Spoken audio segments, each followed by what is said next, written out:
তাহলে বন্ধুরা আজকের ভিডিওতে আমরা 2025-এর আইপিএলের সবথেকে শক্তিশালী দল নিয়ে আলোচনা করব।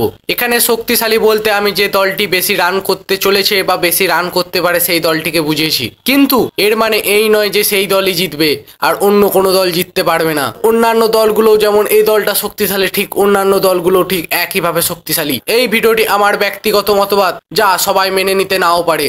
আমি 10 নম্বরে যে দলটি রেখেছি সেটি হলো পাঞ্জাব কিংস। পাঞ্জাব কিংস অপশনের সময় থেকেই অনেকটা অন্যান্য দলের থেকে পিছিয়ে পড়েছে বলে বিশেষজ্ঞরা অনেকেই মনে করছে, কারণ তাদের স্কোয়াডে না আছে কোনো ভালো ওপেনার বা কোনো ভালো বিদেশি প্লেয়ার।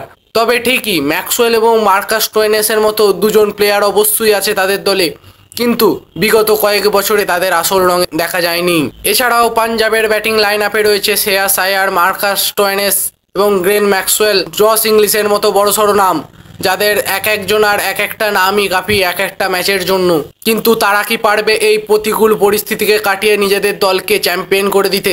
তাছাড়া এদের বোলিং লাইন আপটাও অনেকটা ফিকে দেখাচ্ছে অন্যান্য টিমের তুলনায়। এদের বোলিং লাইন আপে রয়েছে হর্ষদীপ সিং, লকি ফার্গুসন, যুজবেন্দ্র চাহল। এখানে তাদের তুরুপের তাস হিসেবে তারা যুজবেন্দ্র চাহলকে ইউজ করবে বলে অনেক বিশেষজ্ঞরা মনে করছেন।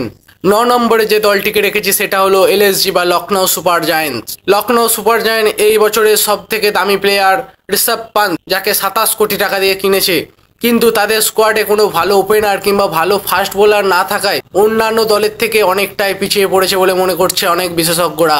লখনৌয়ের ব্যাটিং লাইন আপে রয়েছে Rishabh Pant, Nicholas Pooran, David Miller, যারা এক একটা বড় সড়ো পাওয়ার হিটার। কিন্তু শুধু তো আর পাওয়ার হিটার দিয়ে ম্যাচ জেতা যায় না, ওপেনিং এর জন্য ভালো ব্যাটসম্যান লাগে এবং ঠিকঠাক বোলিংও দরকার। শুধু রান করলেই হয় না, রান ডিফেন্ড করার জন্য বোলারও দরকার। এছাড়াও তাদের বোলিং লাইন আপে রয়েছে মায়াঙ্ক যাদব, অভিষেক খান, মহসিন খানের মতো কিছু বোলার। তাদের বোলিংটা বেশ অনেকটাই দুর্বল দেখাচ্ছে অন্যান্য দলের তুলনায়।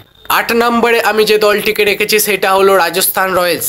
রাজস্থান রয়্যালস অনেক বড় বড় প্লেয়ারকে ছেড়ে দিয়েছে, কিন্তু তাদের স্কোয়াড এখনো ভালো আছে, কারণ তাদের ব্যাটিং লাইন আপে রয়েছে যশস্বী জয়সওয়াল, সঞ্জু স্যামসন, রিয়ান পরাগ এবং সিমরান হিটমায়ারের মতো বড়সড় হিটার, যারা যে কোনো ম্যাচকে কিছুক্ষণের মধ্যেই পাল্টে দিতে পারে। এর বোলিংটাও কিছুটা অন্যান্য দলের তুলনায় একটু শক্তিশালী বলে মনে করা হচ্ছে, কারণ এদের বোলিং লাইন আপে রয়েছে জোফরা আর্চার, তুষার দেশপান্ডে, ওয়ারেন্দু হাসারাঙ্গা।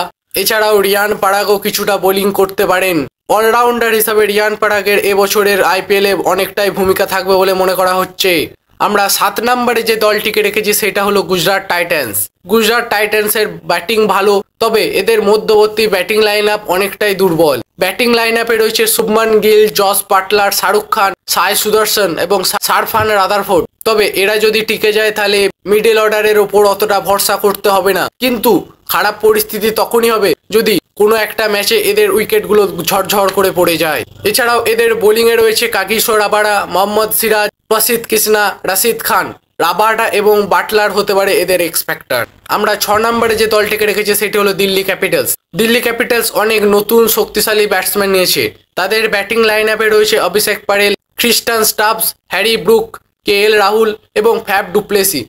এখানে ফ্যাফ ডুপ্লেসির অভিজ্ঞতা এবং ব্যাটিং স্টাইল অনেকটাই তাদেরকে এগিয়ে নিয়ে যেতে পারে।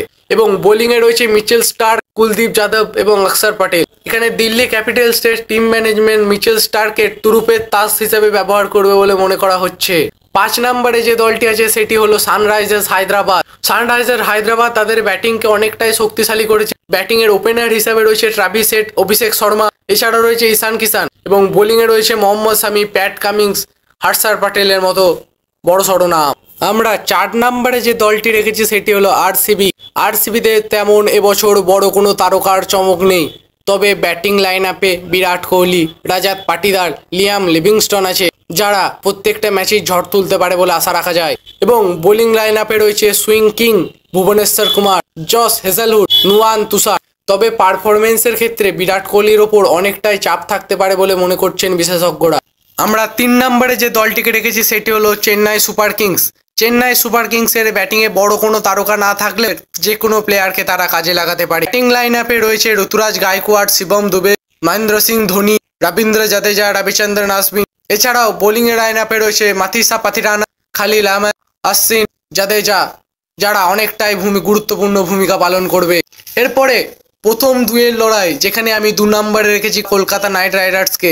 কলকাতার দল অনেকটা টি-20 বিশেষজ্ঞ সম্পূর্ণ, তবে তাদের নতুন ক্যাপ্টেন আজিঙ্ক্য রাহানের দলে আসার পরে দলকে অনেকটাই শক্তিশালী বলে মনে করা হচ্ছে।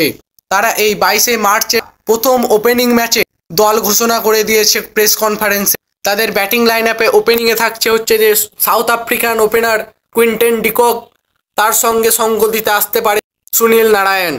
3 নম্বরে থাকবে ভেঙ্কটেশ আয়ার, 4 নম্বরে আসতে পারে অধিনায়ক আজিঙ্ক্য রাহানে নিজে, এবং পরবর্তী পর্যায়ে আসতে পারে রিঙ্কু সিং, আন্দ্রে রাসেল, যারা মিডল অর্ডার এবং লোয়ার মিডল অর্ডারকে অনেকটাই শক্তিশালী করে রাখবে।